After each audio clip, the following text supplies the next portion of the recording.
Well, it is 12 o'clock here in New York. It's 9 a.m. in Portland. And for everyone else around the world, it's the top of the hour. We want to welcome you to our very first webinar in our organizational adulting series.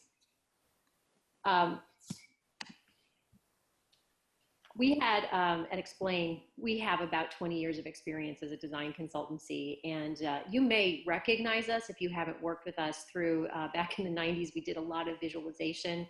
You may have seen our explanations in publications like Wired Magazine and similar. We've grown up a lot since then, since we were doing just visualizations, and right now the work we do really sits sort of at the center or intersection of design, culture, and strategy. At XPLANE, we really believe that everybody, all of us, can really use design to create really lasting and meaningful changes in our organizations and on our teams. We're really driven by this desire to create that sort of meaningful impact and foster the human side of change. Where you see us most is really hitting on three core disciplines in our work: human-centered design, visual thinking, and co-creation. Ultimately, our clients tell us that what we do is create a lot of clarity, we spark a lot of understanding, and we help people move forward together. Today, my name is Holly Noto, and I'm the Director of Consulting at XPLANE. And joining me today for this discussion is Mary Wharmby. Mary is a design leader. She's a strategist and educator with almost 20 years of experience working in startup, corporate, in-house, and consultancy roles. She recently left her position as head of design transformation at a global bank called BBVA to become an independent consultant helping other organizations transform through design. Also joining us is Ben Carmel. Ben and I go back quite a ways. Nice to have you here, Ben. Ben is a learning designer. He's currently focusing on how to build learning experiences into work streams to create greater organizational agility and individual career growth. Ben's background is as an instructional designer and in adult learning theory. He's been an employee of tech companies, startups, academic institutions, and learning agencies. For the last 3.5 years, he's been consulting to help design more transparent, integrated human workspaces. So thank you, Mary and Ben, for being with us today. We're so happy to have you with us.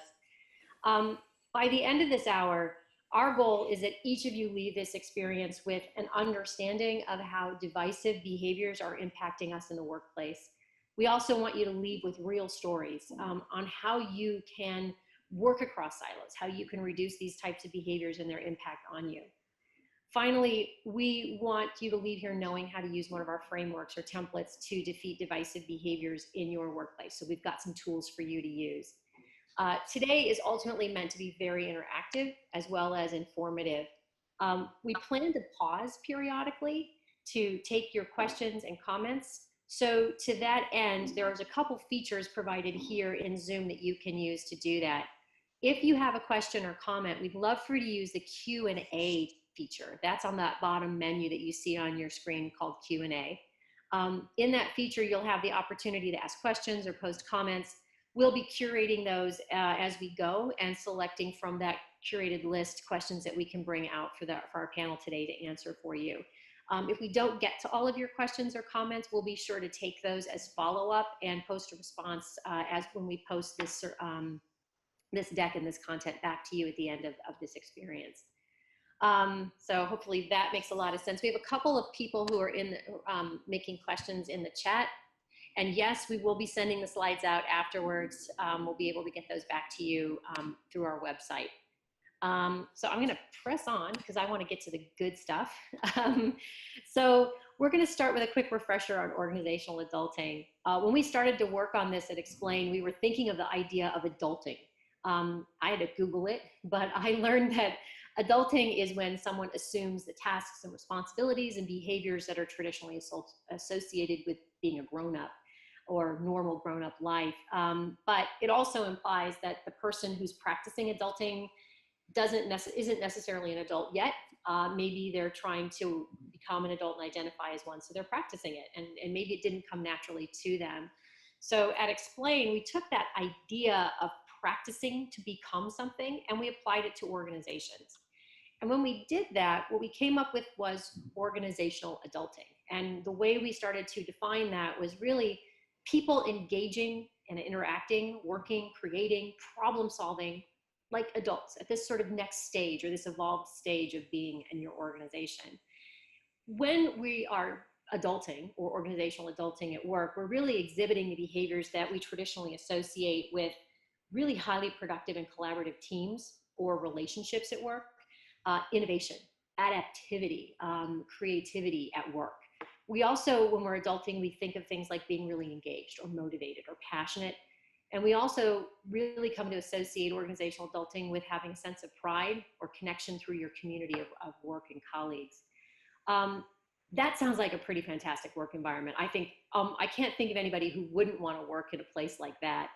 But what we find in our work is that we often come across the opposite of that. And that ends up being a barrier to some of the larger efforts that we are designing and working on, things like strategy activation or culture change. So we find that if we also address behaviors in our work, we get a lot farther and we're much more successful with things like process improvement or vision development. So when we address some of the things at the very heart of the way we work, we can get better work in general.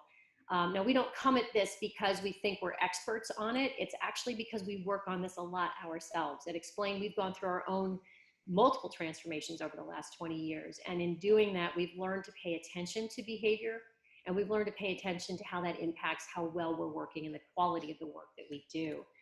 So we got excited about organizational adulting as a concept, but we knew we wanted to find out more. So we reached out to our community. And a lot of you may have already done this. You participated in a survey that we asked, what are the biggest barriers to organizational adulting? And our survey came back with some really exciting stuff. What we learned was that 60% of the respondents in our survey said that divisive behaviors are problematic and creating problems at work.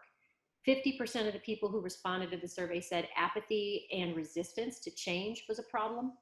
And then 42% of people who responded said that good old-fashioned communication and engagement was the problem, that we just were more vague or opaque. Things were not clear, there was confusion, and that led to a lack of confidence in the information that people had. So those were the big top three. You can see on the graphic that we provided here that bullying and disempowerment, avoidance and disrespect were also problematic. But we've started to think about those as symptoms of another root cause. Divisiveness is one of those bigger root causes. So we want to dive into that with you today. When we looked at divisive behaviors from the survey results, what we saw is a pattern. The pattern was an individual level of posturing and political maneuvering, and then there were team behaviors that really were described more like territorialism or turf warring. And then at the other end of that spectrum, there was really just organizational divisions. We call that really just operating in silos. So that led us to really look at those divisive characteristics in each area and begin to see what the sort of patterns were in each kind of level of divisive behavior. And what we learned is that from political maneuvering and individual posturing, people described coworkers who behave one way among peers and a totally different way in front of their boss. They may be posturing or self-promoting, they might be obsequious, they might be a yes man, but ultimately, the minute the boss leaves the room, you got a completely different person. And that was something that came through quite frequently in our survey. The next behavior that was under individual behaviors was really coworkers who were acting out of self-interest alone. We're not saying that it's bad to be career motivated. We're saying when that's the only thing that's driving your work, it can be problematic. And people described situations where a coworker might be, or a group of coworkers might be making decisions, commitments only to promote their career or their status, rather for the sort of the larger good of the project or the team. But the most potent and prevalent individual behavior was gossiping and backstabbing. That is not just one person, it's many people participating in a kind of divisive behavior.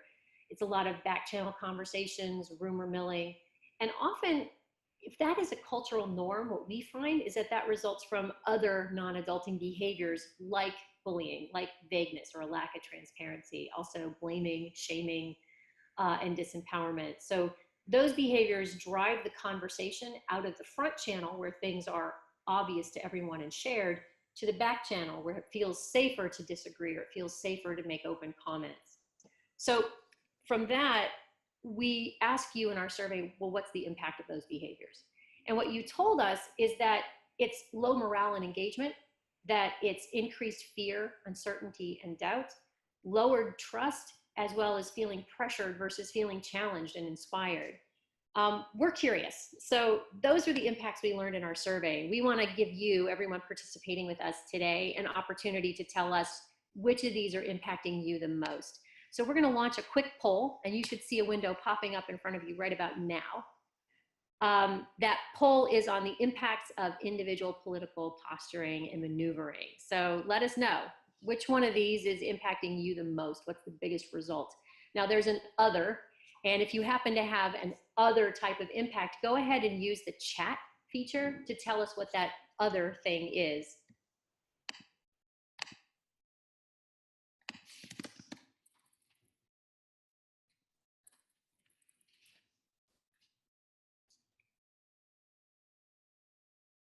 And we'll give you a second here to finish thinking about that. Let's see. About 66% of you have had a chance to vote in, so we'll give it a little bit more time. And while you're doing that, I'm going to just take a look at what some of the others are in the chat window. Oh, yeah. Good stuff. Sarah has let us know that it's the slowing down of the workflow, turnover. Stefan has said frustration. Tegan has said differing levels of commitment. Brad, if there is a non-adult, other people will avoid them and do something easier. Absolutely. Those are some pretty big impacts. Mary, Ben, any comments about what we're getting here?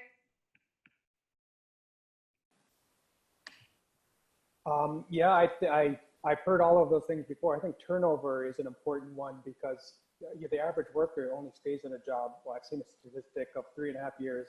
I've seen it up or down too. But I mean, the idea that someone's going to be in one organization for a career, that's a big factor in how people behave and treat one another if they feel a kind of a short-term horizon.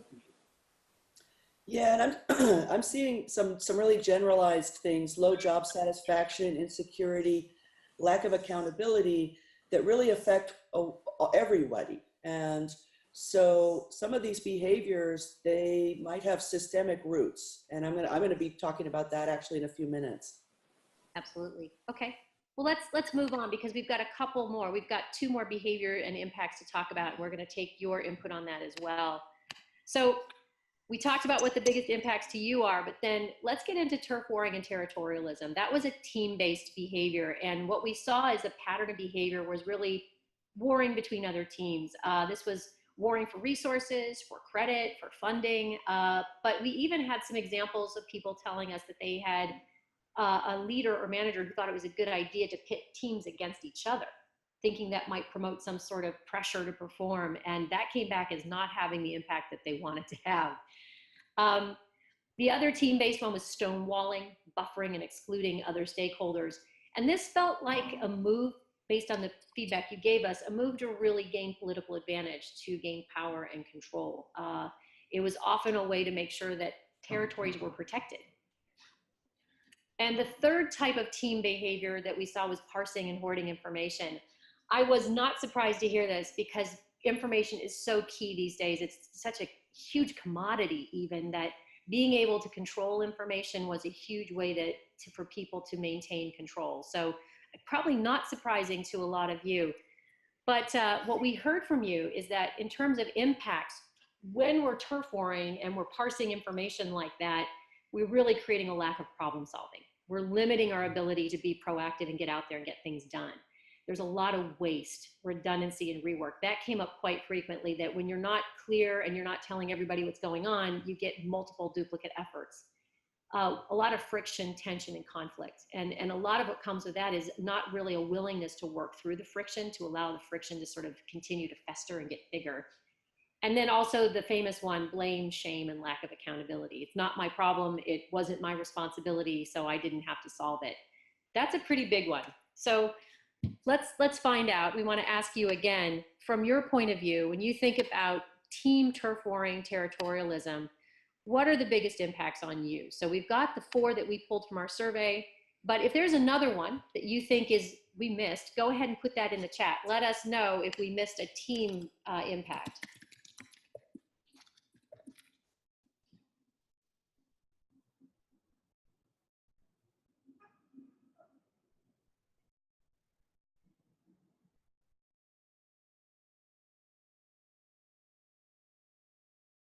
Yeah, Christina, we think duplication of effort is such a waste. Absolutely.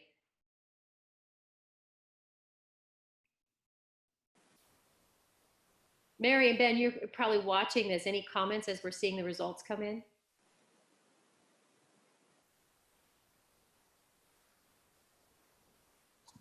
My biggest reaction is sadly none of this surprises me. It's all very familiar, and it's a nearly universal problem that organizations are grappling with. Yeah, agreed. I've seen this in startups. I've seen it in big corporations. I think this is just part of organizational dynamics, and but there's solutions, which is good. Yeah, and I'm watching the chat. You know, Melissa, Liz, you're talking about sort of that lack of team feeling, having a common goal, a lack of continuous improvement, which I always find that's a huge barrier to teams and organizations that want to become more innovative. You know, having a common goal and a sense of continuous improvement can really prevent innovation and invention. Absolutely. Great, so let's take a look at this. I can actually share the results with you now. It looks like our big winner is friction and tension and conflict, and that's not a surprise to me either. It tends to fall on the side of the most human, the most sort of esoteric in a way. How do you deal with friction? It's not like setting a goal and working towards the end.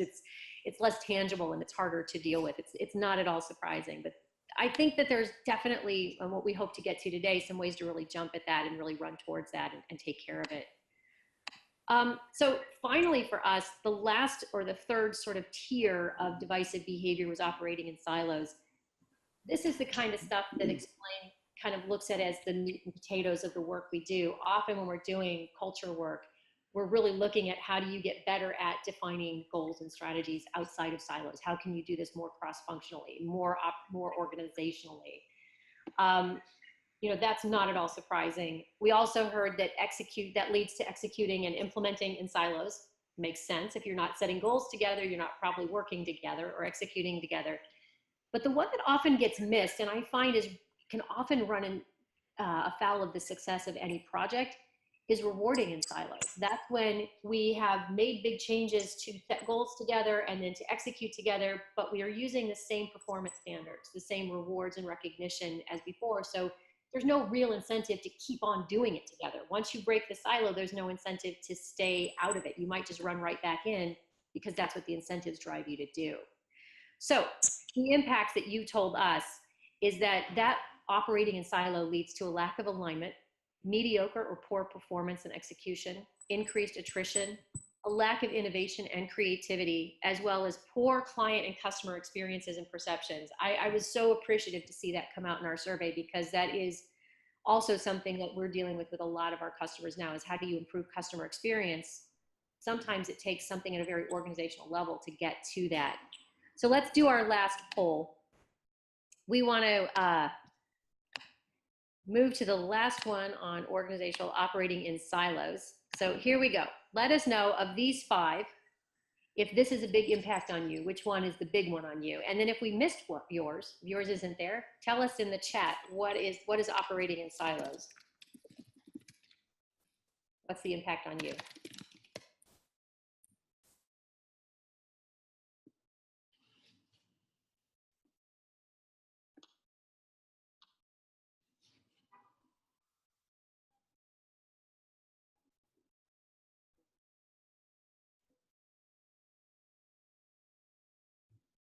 I'll tell you what, I'm looking at the poll as the numbers come up, and I'm surprised. I haven't closed it yet, but when I do, I'll show you what I'm seeing. A lot of really great comments in the chat around scapegoating, wasted efforts, misunderstandings, reduction in competitiveness. But let me show you what I've got so far here in the poll. I'm going to share the results. lack of alignment makes a lot of sense. It's logical, but we've got no one really saying increased attrition. And that's something I'm surprised to see, and I don't have a comment on right now. But keeping that in mind, let's actually jump into what Mary has to share today, because I think, Mary, you can talk to quite a bit of this. So Mary, actually, I just can't believe how lucky we were to actually run into each other. Mary's a former client of XPLANE, and after creating so many products and services for the likes of EA, HP, Wells Fargo, Charles Schwab's, you just really spent the last 3 years digging in at BBVA. I mean, you've been the head of transformation. You founded and led your own team that was dedicated to driving innovation by strategically infusing design across the entire 130,000 person organization. Your core goals were fostering customer centricity, collaboration, and creative problem solving. So your leadership really did lead to deeper training and coaching. You had a design ambassadors program. You were working across 13 different countries and providing training for another 5,000 people. So that's a pretty big effort. Dive in. Tell us what you came to tell us. Mary's got some really great thoughts to share based on that experience with us. Great. Well, thanks a lot, Holly. I'm really happy to be here with you guys. As Holly mentioned, I've just left BBVA actually earlier today. And I'm here because XPLANE and I are really well aligned around thinking about how do we use design to create better organizations. And I'm finding it fascinating, this polling and what we're hearing from you guys. So a couple of big messages is, first, as we've said, these are nearly universal patterns. And I've seen them actually in small companies, but large companies are particularly vulnerable to these kinds of dynamics. Often they're built in to the way we've created the company, the way the company is organized, structured, and the norms, processes, and cultures that have developed sometimes over decades or centuries even, depending on your company. So you're not alone if you're seeing this in your own workplace. And the second big message is that there's hope. There are a lot of things that you can do to mitigate these things and to create a healthier workplace. So the first thing you want to do is you want to diagnose where's the source of the problems that you're seeing. Now, you can start by asking yourselves a few questions. Are they confined to a single person or a handful of people? In that case, you might be facing just somebody with a personality that may not mesh as well with your own or with the organization. Or are you seeing it at the team level? Is it one particular team or several teams in one area? Or are you seeing these issues all the way across the whole organization? And depending on the answer to those three questions, that's going to help structure what your response is going to be. If you're dealing with just one individual, then maybe some sort of interaction or intervention with that individual might be the prescribed outcome. On the other hand, if you're dealing with something at the system level, at the organization itself, then what you want to do is you may have a bigger problem on your hands, and you may need to take a more systematic approach to how you solve these problems. So can we jump to the next slide, please? Now, this is not scientific, but from what I've observed across many organizations is that when you start to weight the influence of these three circles, you see that the system actually is really big. And systems are really, they're the environment that we're operating in. They're the water that we swim in or the air that we breathe. And they provide pressures and constraints for everybody's behavior. Much smaller, the system affects the team, and you get team dynamics that are often very personality driven. And then finally, you get back to the level of the individual. And so, excuse me, I'm gonna just take a sip of water. So instead of saying, wow, my colleague is really a jerk, or why in the heck are they doing that? You might really start to think about how might the system be impacting people's behavior, and trace it up from there. It's kind of like the behavior manifests itself downstream, but there's something upriver that could be causing that. And until you really know what's actually causing it, then you're limited in what you can do to start to impact on these behaviors. So let's jump to the next slide, please. Now, you might be saying, oh my God, if it's the system, what am I gonna do? I might be a middle manager or someplace else in the organization, and you don't have the power to impact the whole system. I'm gonna challenge that a bit, because I think there are essentially two ways that you can impact systems. And one is from the top down. And here you may have one big initiative to restructure the organization, or two or three big initiatives around communications or values or something. Now, the other way, though, is through a whole bunch of small changes, behavior changes from the bottom up.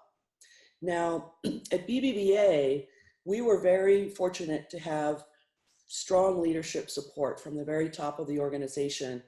And we managed to leverage both of these dynamics. I think that's the best way, that it really, if you have systematic problems, that you need to engage from both directions. But let's focus on these small changes coming from the bottom up, because oftentimes that's the first place that we can start to action. And you would be surprised at the power of small changes. They actually become infectious. Good behavior rubs off on other people, and you can essentially plant a bit of a virus into your organization, a positive virus, a macrobiotic, something that's going to help. So let's jump to the next screen, please. And we're going to focus on some things that you can start to do right away to get at the roots of these problems, and to start to create positive change, either within your own team or across other teams that you're working with. So number one is find out what's really happening. If anybody on the line is in the design field, you know that even a little bit of investigation can yield really amazing insights into what's really happening. So think about it, reflect on it, talk to your colleagues, and mostly just observe. Where are you seeing these divisive behaviors? Where are you seeing positive behaviors is another interesting question to ask. Look at the other side of the coin, and where are the positive things, and what's driving them as well, because you might be able to take a pocket of positivity and spread it. So your first thing is to do some investigation and reflection. Number two, exercise your empathy muscle and show some humility about what's really happening here. I was at a design thinking conference a few months ago, and somebody showed this amazing quote that has really stuck with me, that the success of an intervention or a transformation depends on the inner condition or the inner state of the intervener. And so if you want to create positive change, you really need to lead with your heart. And it may sound a little bit funny in a business environment, but having that humility and that empathy for other people's situations, the pressures that they're under, the barriers and constraints that the system itself might be causing, you might actually, in some of this bad behavior, you might be witnessing other people's pain and frustrations. And so think on the positive side, that your coworkers are really, that everybody's good, that we have good intentions. And I think you'll get much further than coming in with an attitude that, wow, you're divisive, or somebody else is divisive at a personal level. That kind of leads to number three. Start in your world. Fix yourself first, fix your team, And when we think about culture, oftentimes it seems like this singular monolithic thing, like okay, there's culture, but that's not really how it works. You have a whole bunch of cultures existing simultaneously. They're really overlapping pockets of cultures. Picture just a whole bunch of circles overlapping, and culture is a series of pockets. And so culture change starts small. It starts in a pocket or multiple pockets, and as they get bigger, then you start to see what we would call an overall culture shift. So work in your own backyard, and you really can be those pebbles that start the landslide for change within your organization. Getting a little bit more kind of practical, number 4, establish clear rules of play. Now, we actually went so far at BBVA to create a deck of cards that we called the Golden Rules. And the purpose of this card deck was to promote collaboration and essentially create safe spaces where people could collaborate, they could put themselves out there and their ideas and feel that they were in a safe environment where others would be building on those ideas and not trashing them. So these cards, we would assign a card to each person in the group, and then they would be responsible for making sure that nobody used killer phrases or making sure that we were always collaborating. And they became the owner of that best practice. And after a little while, you didn't need the cards. The cards were kind of the training wheels for these behavior changes. But once people got used to interacting in this way, it became natural to them. And we would see different versions that they took our cards in the beginning, and then after a while I would visit a team and I would see they had customized the Golden Rules to fit their situation. And it sounds very simple, but this could be a very powerful way to begin and just remind ourselves of what type of behavior do we want to promote. Number 5, build bridges with other teams and areas. So once you've started your own little pocket of change at your level or your team level, then think about how do you bridge to your adjacent teams? Because the way these things spread, it's often with a viral kind of dynamic where it goes from team to team to team. Other people are going to see your team interacting in a really positive way, and they're going to want to join you guys. They're going to want to work with you. And, somebody might pull you aside and say, well, what's your secret? How are you guys doing it? And that's your opportunity to start to spread this through the organization. So informal lateral connections are the way to break silos from the bottom up. So if you don't have the power to go from the top and say, okay, well, we're going to do a reorg, or we're going to change the way we communicate, or even our big incentive change. This is something that you can do within the organization by creating these lateral connections across the silos. And, informal connections are actually very, very powerful. So the organization itself might remain in a siloed way, but through these connections, you can actually transcend that siloed structure. And at BBVA, we did both of these things. We did a lot of top-down work, and they're continuing to do that. But we also promoted through design thinking and human-centered design and the work we did, we promoted a bottom-up change simultaneously. And the two worked incredibly well together. Another big one, and I think I can't stress how important this is number 6, having a common language that we can all talk about innovation, talk about the organization, talk about our creative process, our customers, their expectations, all in a common language. And again, at BBVA, we used human-centered design for this role. And through this training, the training was really the vehicle. It wasn't the destination. The training was a way to get people to learn this language.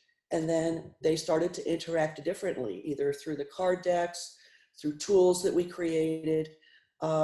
everybody started to align around how do we talk about the customer? How do we think about them? How do we know what the customer wants?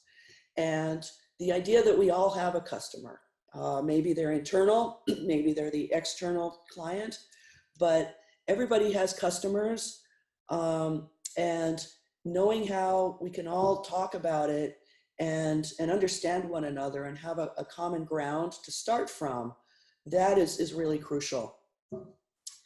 That brings me to number 7, co-create the processes you engage with. So again, you don't need to start from the top and create overall process change in a massive organization. Even if you had the resources to do it, I wouldn't recommend that as the approach. When you go top down, you don't really see where the challenges are. Your vantage point from the top of the organization, you can miss things. Really, you need to be looking at the organization as a whole and starting experiments. So in the same way that we create pockets of culture change, create pockets of process change. Work with particular teams and allow them to co-create their processes. They know best. If you're a designer, you can help facilitate this process, but if you're working with legal or facilities, procurement, or even product and service teams, give them the tools to rethink the processes themselves, because they know the pain points, and oftentimes, just like our users in design know what they need, the people involved in the organization have similar wisdom, and it's all about bringing that to the fore. The other thing this does is it gives everybody a stake in the success as well as the failure of what we're doing. So when processes are imposed from above or from someplace else, oftentimes they don't really stick well with the team that's supposed to be doing them. So when the team themselves are co-creating this, they have ownership, they have pride in the solution, and they're much more likely to engage with the work, with the process, and continue to make it work, continue to tweak it, and iterate that process. And then finally, got a few windows open here that are blocking my number 8. There we go. Find ways to reward good behavior. And again, you might say, well, gosh, human resources controls this, and the incentive systems are very complex usually, and they're hard to change. Not impossible, I've seen it done. Again, BBVA is going through a big change in how they reward behavior from the top down. But if you're not doing that, don't worry, because there are other ways. And oftentimes it's the informal rewards that can be the most powerful. So by engaging with teammates in more positive ways, you're actually giving them a gift. By creating a positive work environment, everybody benefits. By providing people with knowledge, with new ways of working, those are rewards in and of themselves as well. So get creative about rewards and really think about how can you tomorrow start to reward good behavior in your colleagues.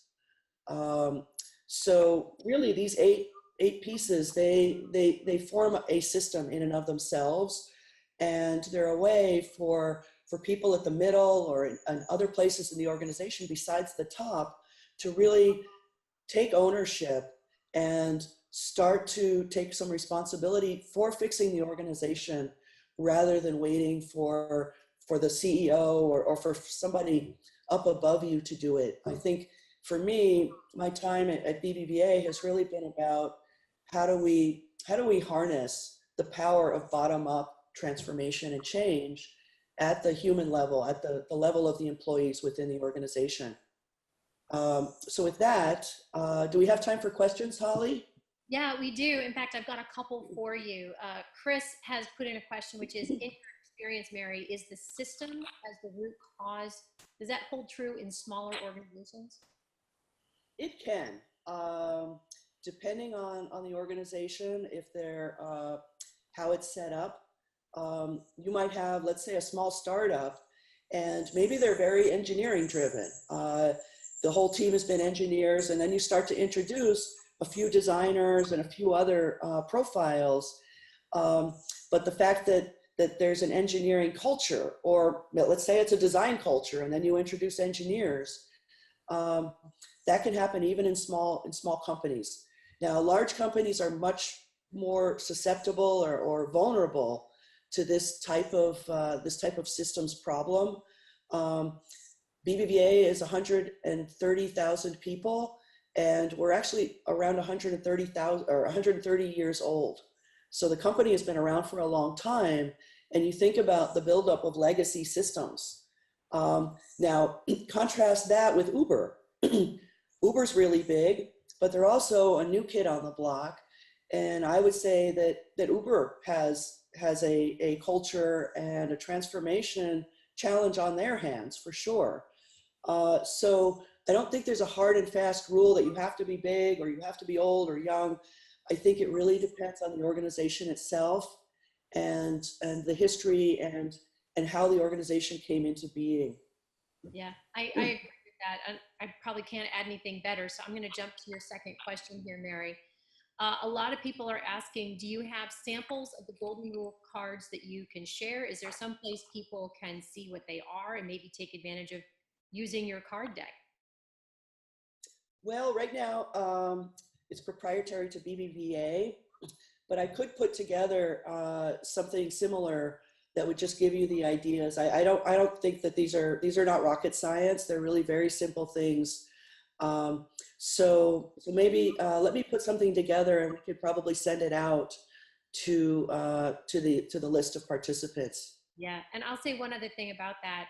One of our goals at XPLANE is to use this webinar series to actually create a product like a card deck, which would probably be what we come up with. But we want to create a tool that you all can use, and we do provide those.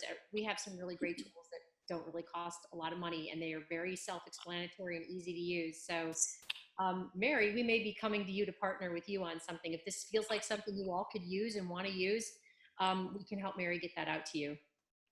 We have one more question for you. When leadership isn't bought in, what are the key cells? Is it really possible to implement a bottom-up approach if leadership doesn't see the value? That's a really, really good question. There's I don't know what you call it. It's called necessary and sufficient. So is it both necessary and sufficient to have leadership support? I think it's necessary for transformation, but I don't think it's sufficient. I don't think that transformation can exist only at the leadership level or only at the base. I think that they're both necessary, but neither in and of themselves are sufficient to really create meaningful organizational change. Now, getting the leadership to buy in is a really important task. In what I've seen though is it's not going to be words.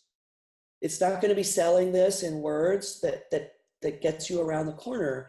It's going to be demonstrating the success and the power of these types of methods and these tools.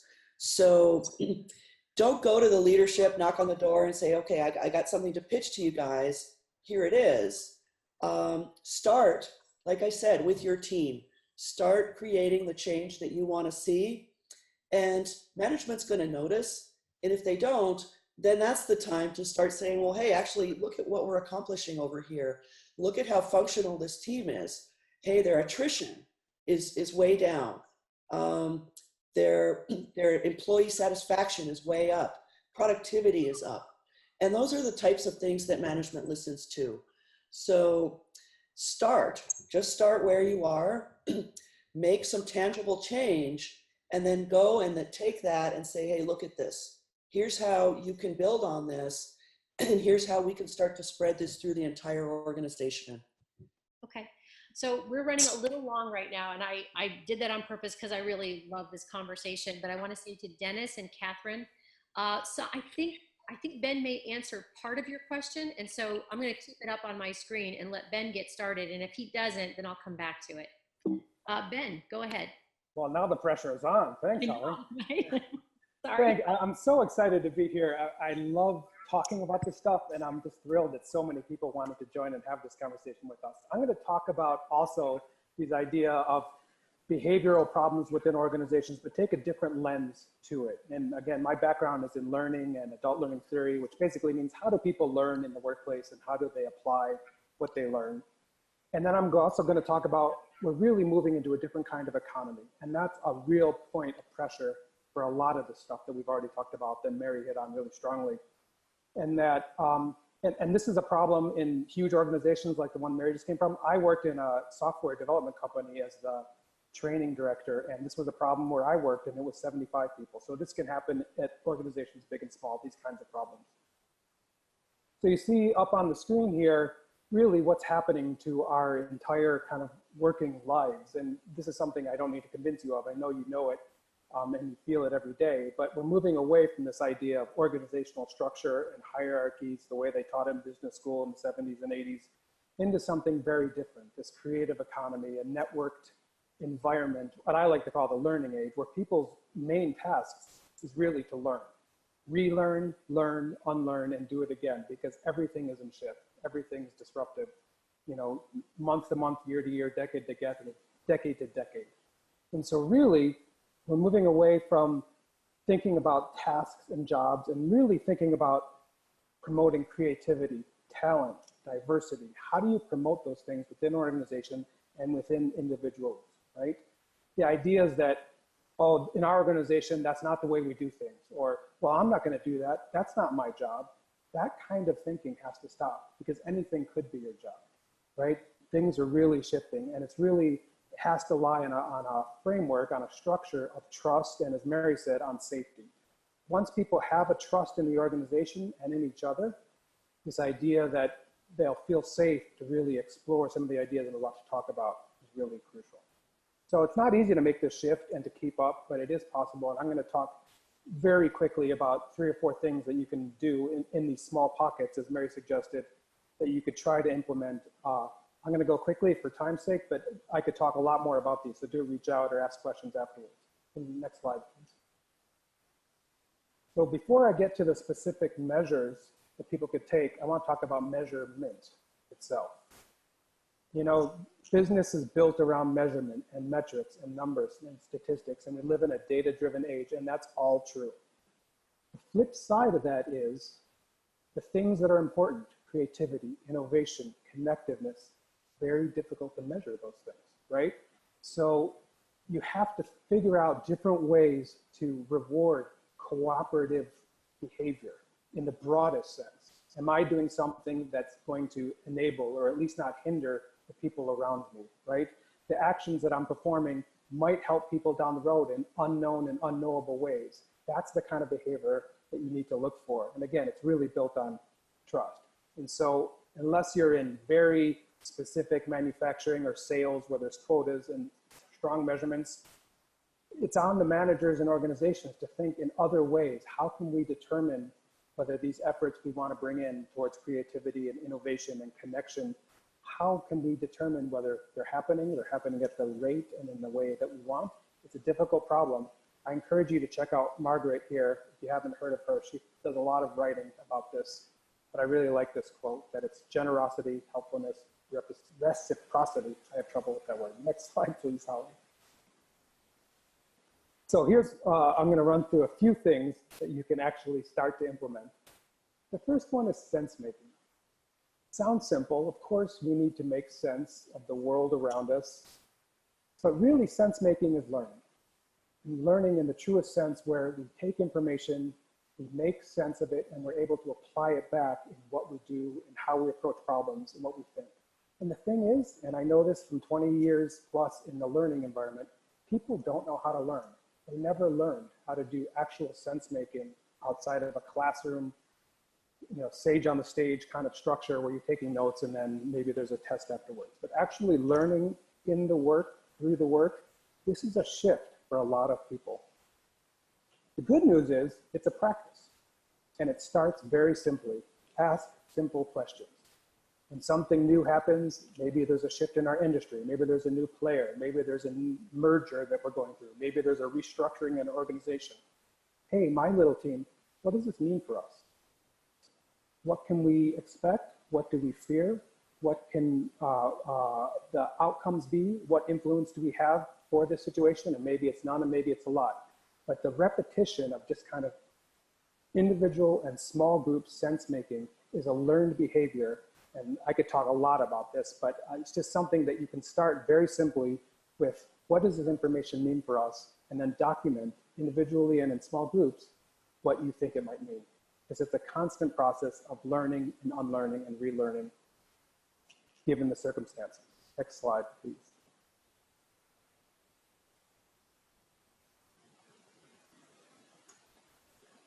So there's a saying, machines are for answers, humans are for questions.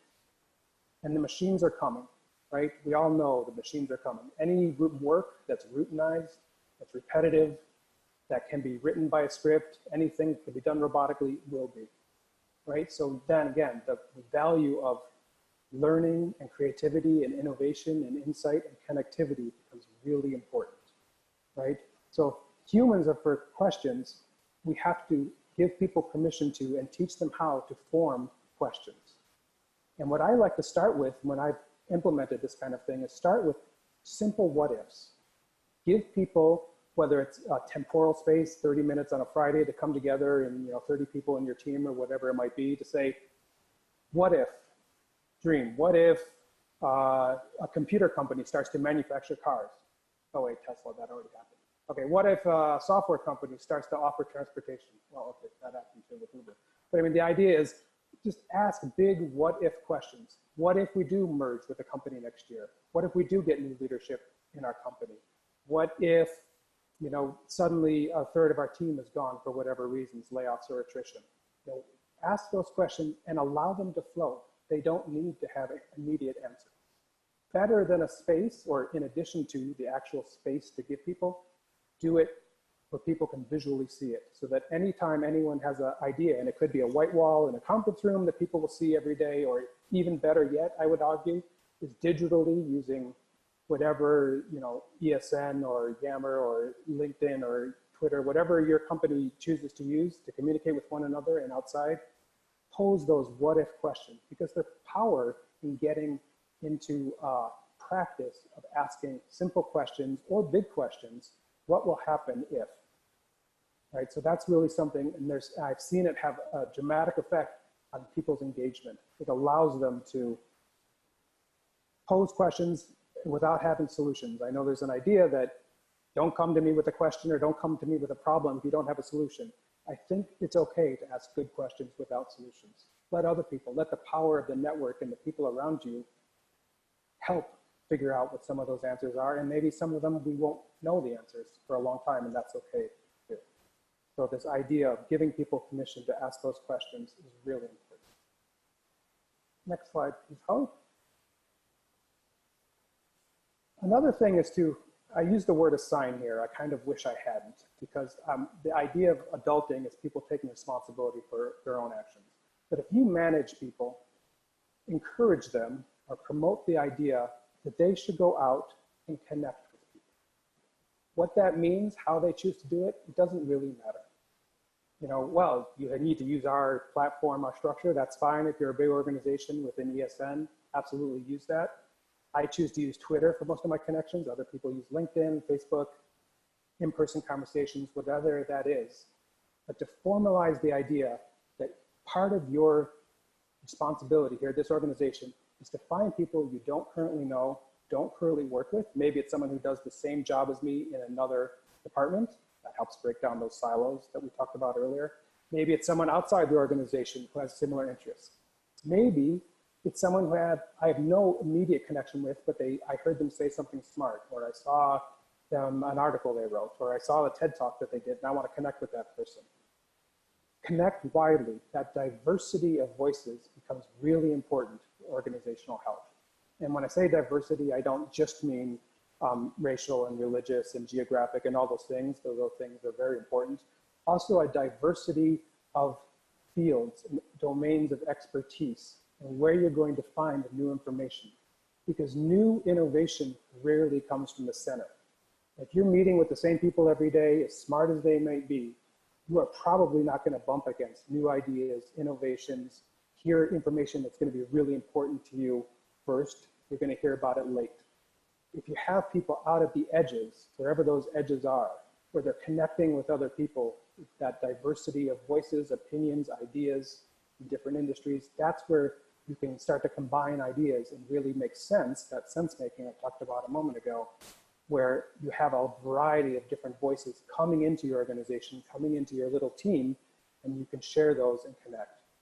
And then I would say, make those connections you make transparent.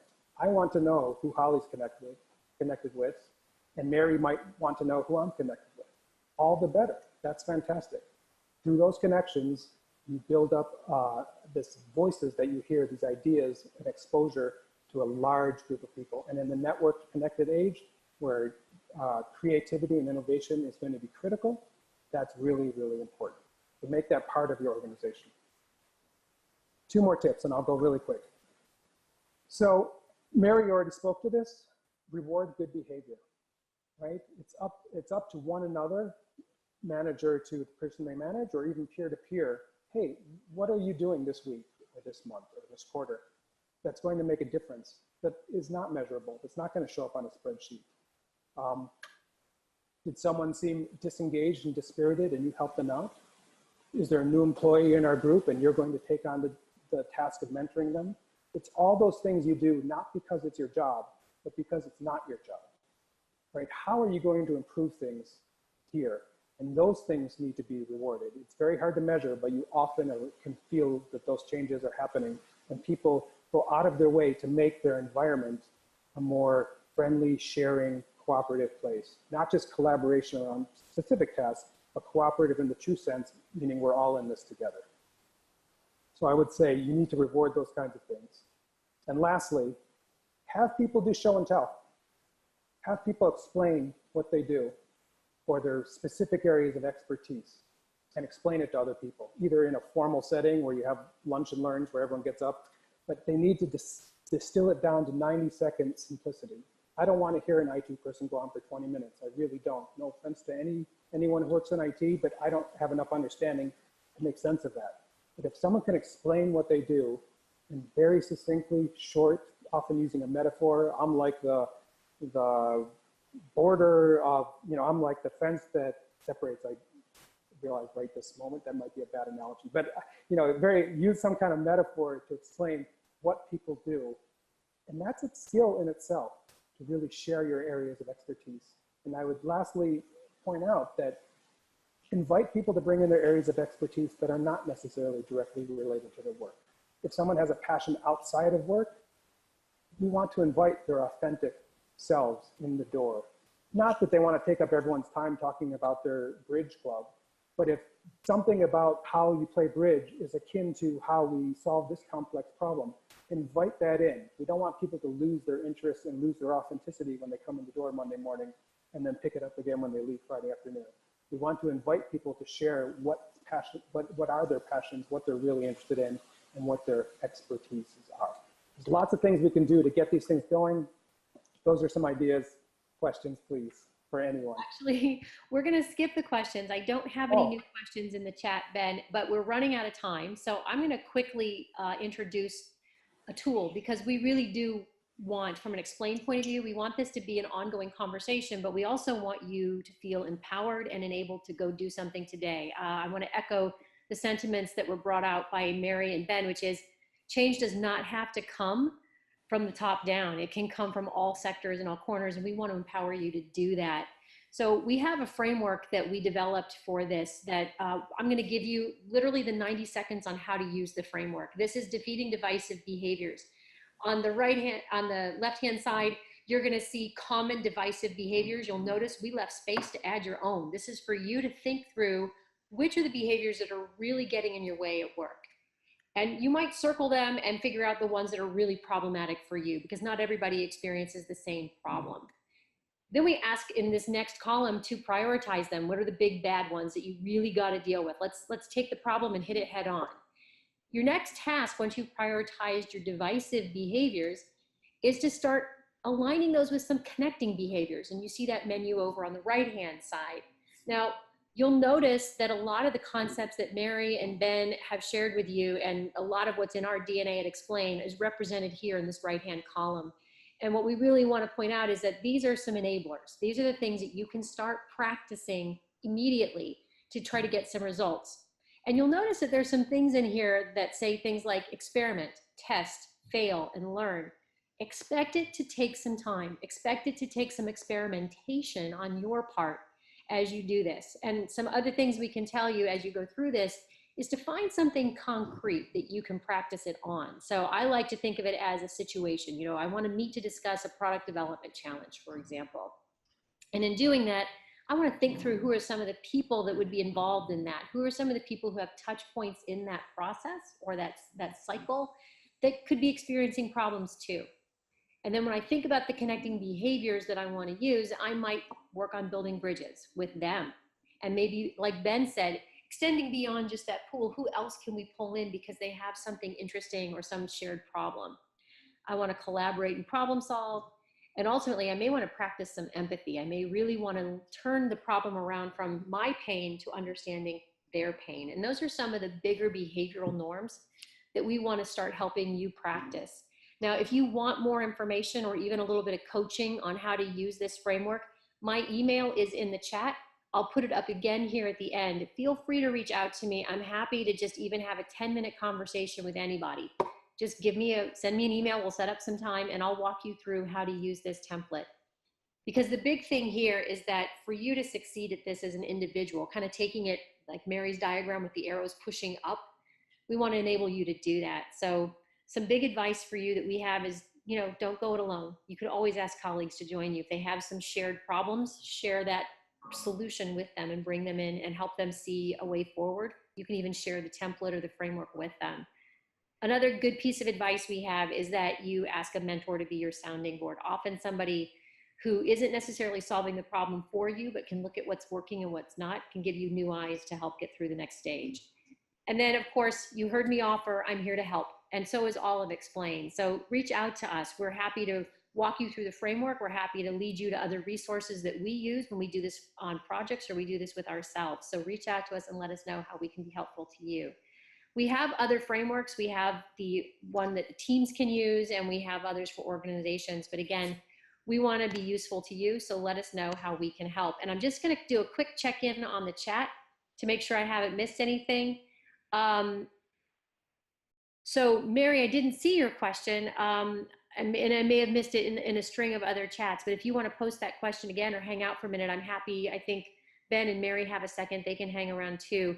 For those of you asking if the materials will be available online, the answer is absolutely yes.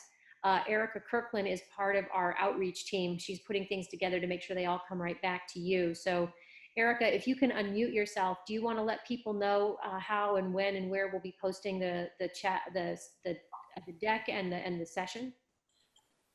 Yes, we will be sending that in an email, a follow-up email, and we'll be sending you the tools, a recording, etc. So you'll have access to the deck and everything we spoke about today.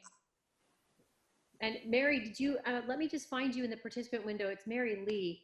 Let me find you in here, and I'll unmute your line. If you want to just ask your question now, we'd be happy to take the question and have it as a discussion. You should be able to talk now, Mary. Can you hear me? Yes, go right ahead, Mary.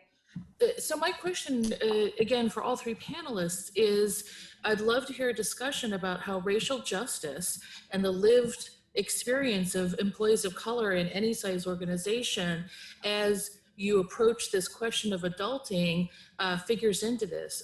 Mary, you talked about root causes and systemic, foundation or framework.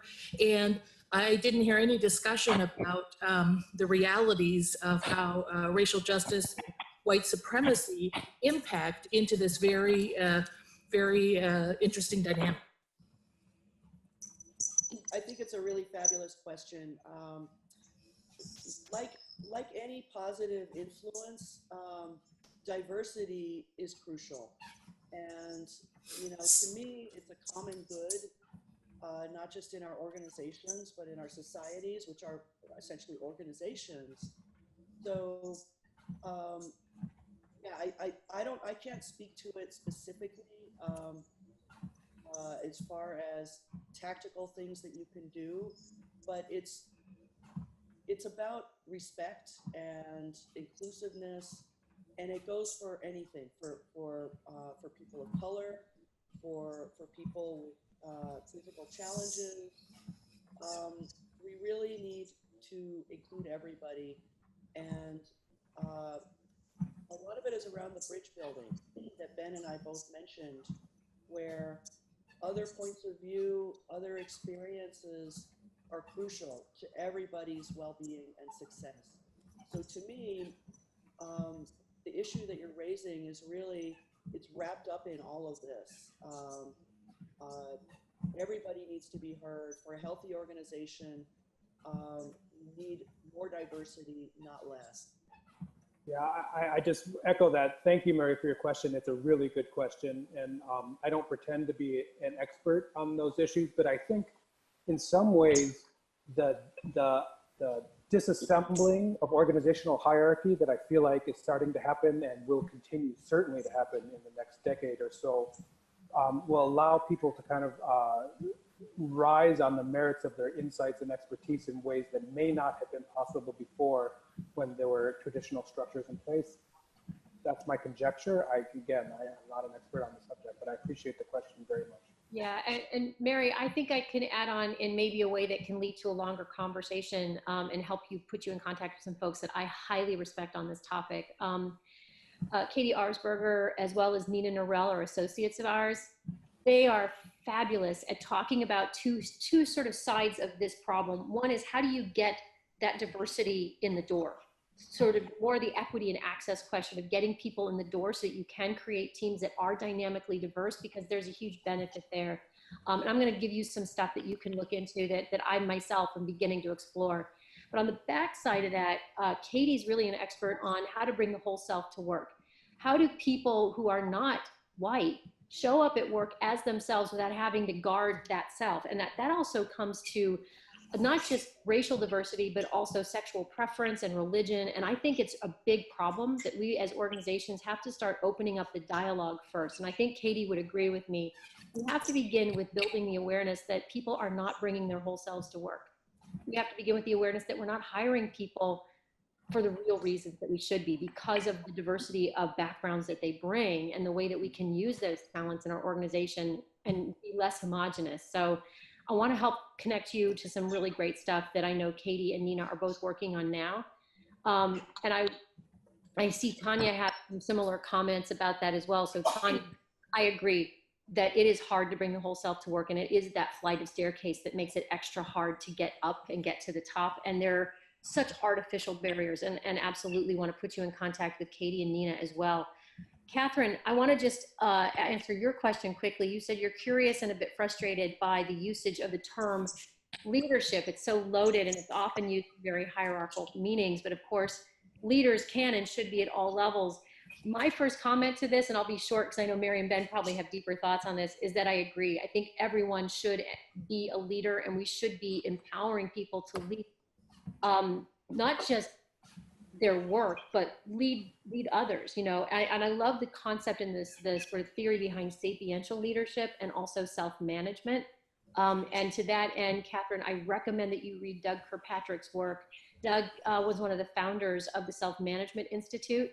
Fantastic thinking around just how people lead themselves and others and respect the leadership of others and allow that to become a confluence of real productivity and great working experiences. So I can also provide that with you for you as well. Ben, any thoughts? Yeah, there's a great book by a woman named Nan Russell called The Titleless Leader. And her entire book deals with the idea of leadership from below and what it means to lead people with authenticity and to bring people. I'm not characterizing her book very well at this moment, but it's a great read. Nan Russell, The Titleless Leader. is all about this. I read it several years ago, and it makes me now want to go back and revisit some of their ideas. They're excellent. And I'd like just to jump in that I heard an interesting saying recently, I don't remember where, that the people above you can only make you a manager. The people below you and around you are the ones that can make you a leader. And so when we talk about sort of the top down versus the bottom up, the top down, we're often talking about management, senior management. Now, just because somebody's a manager doesn't mean they can't be a leader and a great leader.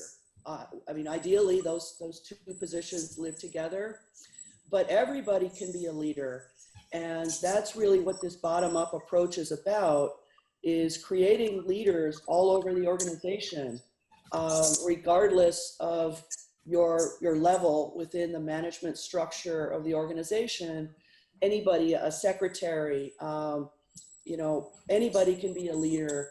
And that's really what my 8 points were trying to promote. Yeah. So yeah, it's a little bit, the language was a little bit sloppy on my part, and I apologize for that. But you're right, leadership is very different from management, unfortunately. Ideally, the two live together. Yeah.